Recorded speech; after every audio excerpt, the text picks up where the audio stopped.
Yes, ibihe byiza nanone abakunda filimi Inzira y'umusaraba, reka nizere ko mumeze neza, nizere ko uyu munsi wabagendekeye neza. Ku munsi w'ejo nk'uko mwari mwabinsabye mu minsi yari ishize, mwabonaga ko iribagiza ari kubishya filimi. Nabonye komenti z'abantu benshi z'ibitutsi kabisa, mwijujuta muri gutuka iribagiza, muvuga muti filime yayibije, filime yayishe, ibyo yari amaze iminsi akina mubona kabisa byaranze, mubona bibishye. Abenshi batangiye no kuva kuri iyi filime, batangiye kugabanya kuyireba bitewe n'uko iribagiza yari atangiye kubabaza imitima y'abantu. Abenshi rero baranyandikiye, barimo Chantal Irakoze n'abandi benshi cyane bakomeza kugenda baduha ibitekerezo. Chantal Irakoze ni umwe mu bafana beza b'umwaka kabisa, niwe muntu uduha ibitekerezo akatubwira aho biri gupfira. N'abandi mwese nyine muragerageza, ariko we inguni zose kuri WhatsApp ndetse n'ahandi araza akaduha ibitekerezo, bityo natwe tugahita duhindura, tukabona yuko ibyo turi gukina bibishye, tugahita tubakorera ubuvugizi, ibintu bikagenda neza.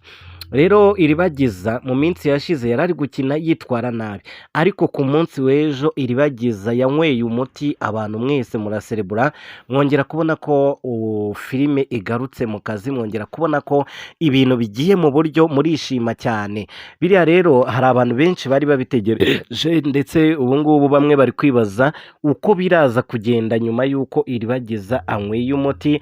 Bagiye kureba nimba yibuka bwa bugome Rugema yakoze, bwa bugome Mukanambara yakoze. Ibyo byose nibyo dutegereje kubona nyuma y'uko iribagiza anyweye umuti, dutegereje kureba ikirakurikiraho. Rero ku munsi w'ejo nibwo filime izasohoka saa sita nk'ibisanzwe, izaba igezeho kugira ngo turebe noneho nimba koko iribagiza agiye gukurikirana umurongo we, akibuka ibyamubayeho ndetse akibuka na musaza we.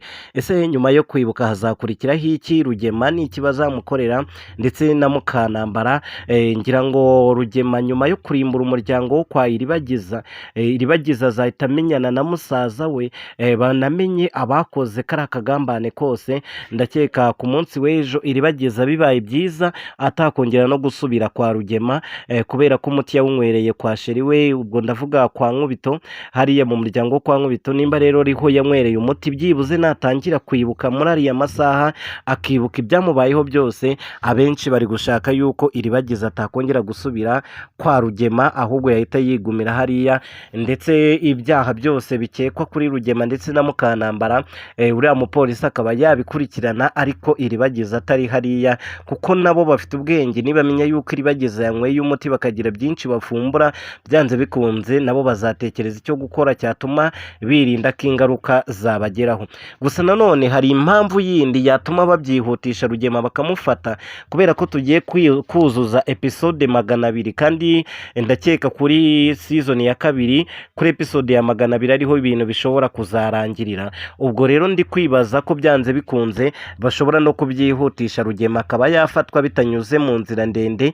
Bizaterwa n'ibitekerezo byanyu abafana, cyangwa se n'uburyo mwebwe mubishakamo nyine ko ariko byagenda, nicyo kintu kizakorwa. Nimwumva yuko Rugema akwiriye gufatwa akaryozwa ibyo yakoze we na Mukanambara, nibyo bizakurikiraho. Ariko nanone nimwumva yuko hakiri byinshi byo gukina, ibyo nabyo tuzabikora kugira ngo dukomeze twigisha abantu. Nimba mwumva iyi filime Inzira y'umusaraba twazayirangiriza byibuze kuri episode ya 200, abantu mushaka ko finali yazaba episode ya 200, mugaragaze amarangamutima yanyu muri comment, mushyiremo imitima, munabyandike muri comment. Abantu mwumva ko yazakomeza, twanagera kuri 200 tugakomeza tugakina, noneho tugakomerezaho nyine, tukazageza ku bindi bice bikurikira, nabyo mutubwire.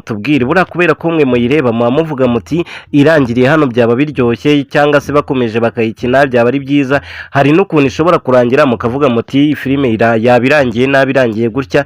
Ubwo rero mwebwe nk'abantu bayirebye kuva kera, muzatubwira aho mwumva hakwiyeho kuba twarangiriza iyi filime. Ngira ngo murabizi ko Isimbi we ntago azagaruka muri iyi filime, hari abakinnyi benshi bagiye bavamo, ariko mbere y'ibyo ngibyo mwebwe mukurikije aho mubona igeze, ese igihe cyo kuyirangiza kirageze, cyangwa se dukomeze twongeremo ibindi bintu byaryoshya iyo filime kugira ngo ikomeze isohoke. Ubwo rero nk'abafana ahangaha nimwe muba mugiye kutubwira, kubera ko nimwe muyikurikirana umunsi ku munsi, ni mwebwe muyireba, nimwe muzi uburyo yatangiye n'aho igeze. Ibyo byose ndakeka abenshi murabizi, mu mutwe wanyu murabyibuka, inkuru murayizi.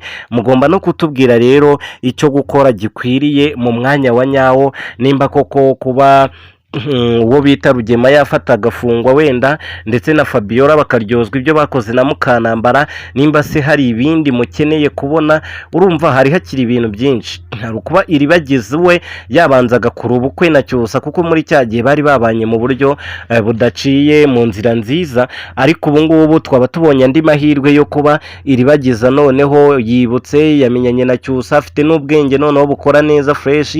Hari kuba yabanza agakora ubukwe na Cyusa we, hari no kuba twabanza tugakurikirana iby'umuryango wo kwa Rugema. Ubwo bivuze ko turamutse dukurikiranye iby'umuryango wo kwa Rugema, ibyo bakoze byose, ndetse no kubiryozwa wenda bakaba banajyanwa mu rukiko bagahanwa, ibyo byose bibayeho, urumva filime yazarangira iby'ubukwe bitagezweho. Ubwo rero mwebwe muri ibyo byose, muri ibyo bibiri, icyo mwumva cyakihutishwa, cyangwa se harimo no gukomeza kuba twayikina tugakina ibindi bice, muratubwira icyoroshye tuzaba aricyo natwe dukomeza nk'abantu nyine dushyire mu nyurabwenge, turebe ibyiza bikwiriye abafana abayireba.